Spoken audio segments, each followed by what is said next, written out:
Kurang lebih 1 bulan lagi kita akan menyelesaikan 1 tahun di 2025. Udah siap menyambut 2026 kan guys? Rencana apa yang bakal kalian lakukan? Perubahan seperti apa yang akan kalian jalani di tahun 2026 nanti? Doanya masih tetap sama. Di tahun 2026 lebih baik dari tahun 2025. Doanya sama, apakah action kita juga sama? Coba kita analisis lebih lanjut. Kenapa kita ngerasa kalau segala hal yang udah diupayakan malah bikin gak berkembang, jadi ngerasa dapet capeknya aja. Padahal dirasa udah produktif kok, schedule juga udah tersusun secara rapi. Tapi kenapa ya masih stuck aja? Kalau misalnya bagian eksternal udah kita perbaiki, contohnya bikin jadwal, to-do list setiap harinya, mungkin yang salah adalah pikiran dan perasaan kita sendiri. Seringkali sebelum kita mencoba sesuatu, perasaan gagal itu menguasai di dalam hati dan juga pikiran kita. Membayangkan akan seperti ini dan seperti itu. Padahal ngelakuin aja belum kan? Nah, ketemu nih akar permasalahannya. Berarti pikiran dan perasaan kita lah yang harus kita perbaiki. Penuhilah dengan hal-hal yang baik, jangan hal-hal yang toksik. Dan hal itu bergantung dari apa yang kita konsumsi. Kalau yang masuk ke dalam pikiran dan perasaan kita adalah sesuatu hal yang kurang pas, itu akan sangat berpengaruh terhadap respon kita. Kuncinya adalah jangan fokus sama fakta yang terjadi, tapi fokuslah sama respon kita terhadap fakta itu. Ada orang yang disapa tuh cuek, maka pikiran dan perasaan kita adalah, oh mungkin lagi capek.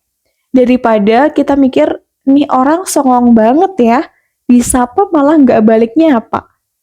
Nah, sangat jelas kan perbedaannya. Segala akar permasalahan itu ada di dalam pikiran kita.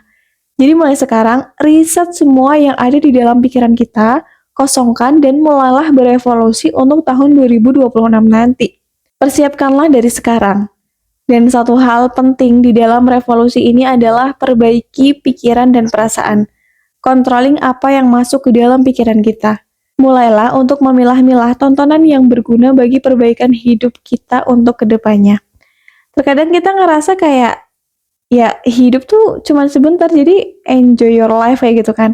Tapi sebenarnya, enjoy yang dimaksud di sini adalah bukan berarti kita tuh leha-leha, kita bermalas-malasan, kita scroll yang gak jelas itu enggak. Tapi kita mampu menggunakan waktu kehidupan ini dengan sebaik-baiknya. Tujuannya adalah ketika di masa depan nanti kita nggak menyesal nantinya. Kita akan menjadi orang yang termasuk dalam menggunakan waktu sebaik mungkin. Jadi kita tidak zalim terhadap diri kita sendiri. Kita nggak zalim terhadap waktu yang udah Allah kasih sama kita. Jadi mulai sekarang, tanyakan kepada diri kita sendiri. Lebih banyak waktu yang kita gunakan untuk hal kebaikan atau hal keburukan. Untuk hal yang memberikan manfaat atau untuk hal-hal yang memberikan mudarat. Itu ada jawabannya di dalam diri kita. Jangan ngerasa kayak, aduh capek banget, refreshing lah. Apa iya refreshing kita itu lebih sedikit dibandingkan usaha kita? Atau malah sebaliknya? Terkadang ya kita nggak bisa memungkiri bahwa kata-kata refreshing itu yang membuat diri kita stuck. Itu yang membuat diri kita malas untuk bergerak. Kita ngerasa butuh hiburan. Kita ngerasa butuh sesuatu hal yang meredakan stres. Kita terlalu banyak meminta waktu luang untuk memberikan riset diri kita. Padahal sebenarnya cukup 10 atau 20 menit untuk meriset itu semua dan menjalani kehidupan yang lebih baik lagi dengan menggunakan waktu sebaik mungkin. Semoga Allah mudahkan setiap langkah kita dan di tahun 2026 segala hal baik menyertai diri kita.